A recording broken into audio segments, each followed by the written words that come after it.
नमस्कार, मेरा नाम है आदर्श यादव और आप देख रहे हैं द यूपी खबर। जैसे जैसे यूपी के विधानसभा चुनाव नजदीक आ रहे हैं, राजनीतिक पार्टियां अपनी अपनी रणनीतियां तैयार करने में जुट गई हैं।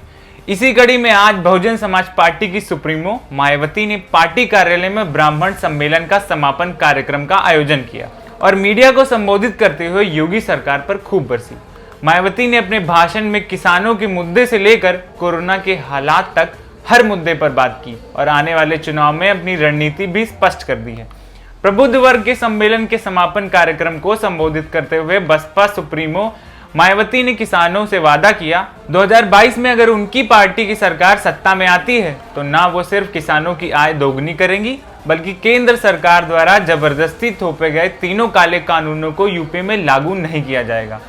बसपा सुप्रीमो मायावती ने कार्यकर्ताओं को संबोधित करते हुए एक बड़ा संदेश प्रदेश की जनता को देने की कोशिश की, जिसका आरोप आज तक इनकी सरकार के दौरान किए गए इस कार्य को लेकर लगता आ रहा है कि बसपा सरकार पत्थर वाली सरकार है। बसपा सुप्रीमो मायावती ने कहा कि अगर इस बार हमारी सरकार बनती है तो हम अपनी ताकत का इस्तेमाल महापुरुषों के पार्क, मूर्तियां या संग्रहालय बनाने में नहीं बल्कि उत्तर प्रदेश का चेहरा बदलने के लिए करेंगे। हमें जितने पार्क और मूर्तियां लगवानी थी वो हम थोक के भाव लगवा चुके हैं।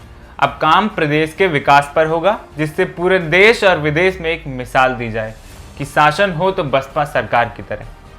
उन्होंने कहा कि इस बार पूरे समाज के साथ ब्राह्मणों की जुगलबंदी से उत्तर प्रदेश में बसपा की सरकार बनने जा रही है।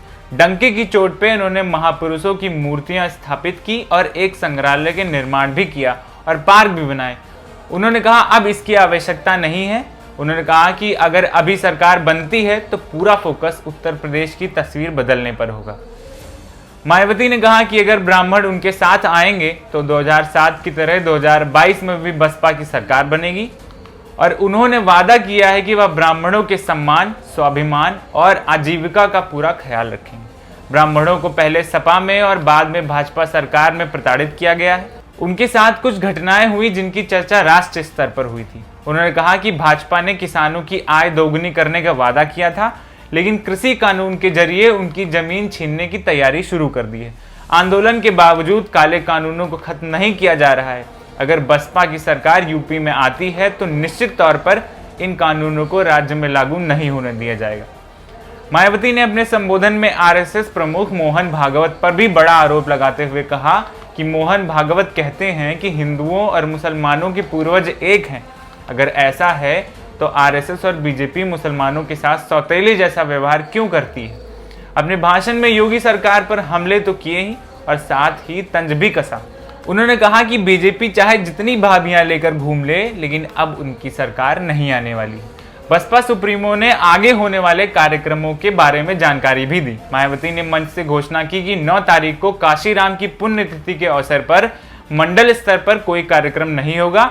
इस बार प्रदेश भर से कार्यकर्ता सीधे लखनऊ आएंगे और काशीराम पार्क में श्रद्धांजलि अर्पित करेंगे। फिलहाल आज की इस खबर में इतना ही। अन्य खबरों के लिए बने रहें यूपी खबर के साथ। नमस्कार।